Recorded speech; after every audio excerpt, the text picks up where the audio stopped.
ఓవైపు కళ్ళు నెత్తికెక్కాయా అంటూ కూతురు కామెంట్స్, మరొక వైపు అన్నయ్య అంటూ రాఖీ కట్టిన తల్లి. అన్ని సర్దుకోవాలని వెళ్లారు, వెళ్లకుంటే ఇంకా ఏకి పారేస్తారని అనుకున్నారు. మొత్తానికి మంత్రి కొండా సురేఖ మరో హాట్ టాపిక్ కు తెరతీశారు.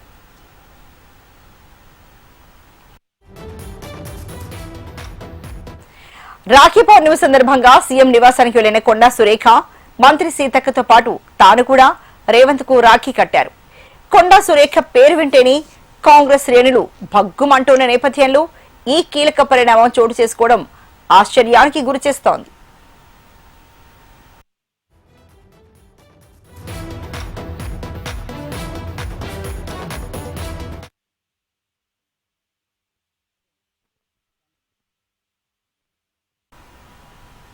ఇటీవల కొండా సురేఖ కూతురు సుష్మిత చేసిన వ్యాఖ్యలతో కాంగ్రెస్ శ్రేణులు భగ్గుమన్నాయి. మంత్రి పదవి నుంచి సురేఖను బర్తరఫ్ చేయాలంటూ ఎమ్మెల్యేలు డిమాండ్ చేయడంతో టీపీసీసీ కూడా ఈ విషయాన్ని సీరియస్ గానే పరిగణించింది. క్రమశిక్షణ కమిటీ విచారణ జరిపి వివరణలు కోరి మొత్తానికి సురేఖపై చర్యలు తీసుకోకుంటే పార్టీకి నష్టమే అంటూ నివేదిక ఇచ్చింది. ఇక్కడి వరకు కొండా సురేఖ మంత్రి పదవే కాదు, పార్టీ నుంచి కూడా ఆమెను పంపడం ఖాయమని అంతా భావించారు.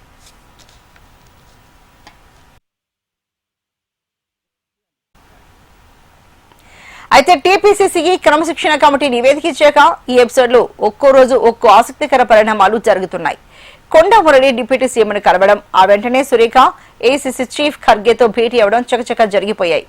ఇవన్నీ జరుగుతున్న క్రమంలో ఇప్పుడు కొండా సురేఖ సీఎం రేవంత్ ఇంటికి వెళ్లడం చర్చనీయాంశంగా మారింది.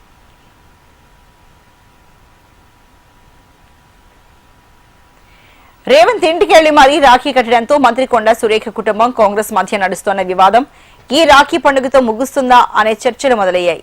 అయితే ఇక్కడ మరో ట్విస్ట్ ఉంది.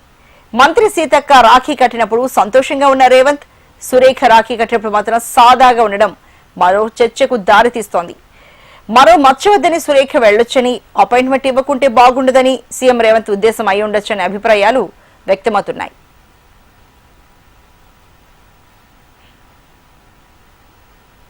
ఏదేమైనా దేశమంతా రాఖీ పండుగ ఒక ఎత్తు అయితే తెలంగాణ సీఎం రేవంత్ కు మంత్రి సురేఖ రాఖీ కట్టిన సన్నివేశం మరో ఎత్తు.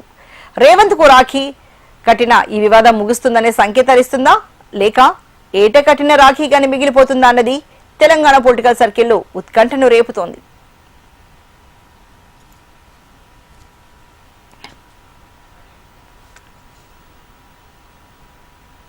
సీఎం రేవంత్ తో భేటీపై తాను ఎలాంటి రాజకీయ వ్యాఖ్యలు చేయదలుచుకోలేదని స్పష్టం చేశారు మంత్రి కొండా సురేఖ. ప్రతి ఏడాది సీఎం రేవంత్ రెడ్డికి రాఖీ కడుతున్నానని, అలాగే ఈ ఏడాది కూడా రాఖీ కట్టానంటూ ఆమె చెప్పుకొచ్చారు. సీఎం కోసం గోల్డ్ రాఖీ ప్రత్యేకంగా చేయించానన్నారు. మంత్రి సీతక్కతో కలిసి తాను కూడా సీఎం రేవంత్ కు రాఖీ కట్టానన్నారు. అలాగే రేవంత్ మనవడు వారి అల్లుడికి కూడా రాఖీ కట్టానని చెప్పారు మంత్రి సురేఖ. ఈరోజు రాఖీ పండుగ జరుపుకుంటున్న అన్నా చెల్లెళ్ళకి, అక్క తమ్ముళ్ళందరికీ కూడా మరి ప్రత్యేక శుభాకాంక్షలు తెలియజేస్తా ఉన్నాను.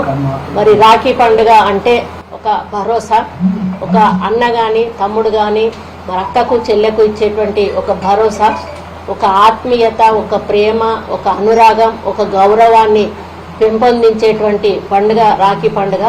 మరి తండ్రి, ఒక అమ్మాయికి ముందు తండ్రి సపోర్ట్ గా ఉంటాడు, కొంచెం పెద్ద అయినాక బ్రదర్స్ సపోర్ట్ గా ఉంటారు, ఇంకా తర్వాత పెళ్ళైనాక భర్త సపోర్ట్ గా ఉంటాడు, ఆ తర్వాత కొడుకు సపోర్ట్ గా ఉంటాడు.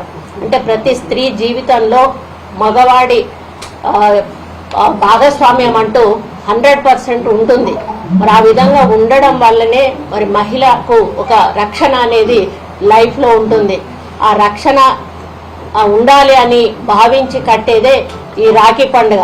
మరి వాళ్ళ మీద భరోసా పెట్టి, అన్న నీకు రాఖీ కడుతున్నా, నువ్వు నాకు రక్షణగా ఉండాలి, తమ్ముడు నీకు రాఖీ కడుతున్నా నాకు రక్షణగా ఉండాలి అని దీన్ని రక్షాబంధన్ అని కూడా మనం అంటాము. మరి రాఖీ పండుగ మీ జీవితాల్లో వెలుగులు నింపాలని, మీరందరూ కూడా ఆయురారోగ్యాలతో ఐశ్వర్యాలతో విలసిల్లాలని, ముఖ్యంగా మా తెలంగాణ రాష్ట్ర ప్రభుత్వం ముఖ్యమంత్రి రేవంత్ రెడ్డి గారికి కూడా నేను రాఖీ కట్టి రావడం జరిగింది. వారికి కూడా మా ఆడపడుచులందరి దీవెన కూడా ఉంటుంది. వారి మంచి సుపరిపాలన అందించాలని, తెలంగాణను అన్ని రంగాల్లో అభివృద్ధి పథంలో నడిపించడానికి వారికి శక్తిని యుక్తిని ఇవ్వాలని, వారి ఆశీర్వాదం కూడా మా ఆడపడుచులందరి మీద కూడా ఉండాలి అని చెప్పి మరి కోరుకుంటూ మళ్ళీ ఒకసారి మీ మీడియా పరంగా ప్రపంచవ్యాప్తంగా రాఖీ పండుగ జరుపుకుంటున్న ప్రతి ఒక్కరికి కూడా రాఖీ పండుగ శుభాకాంక్షలు తెలియజేస్తూ సెలవు తీసుకుంటా ఉన్నాను.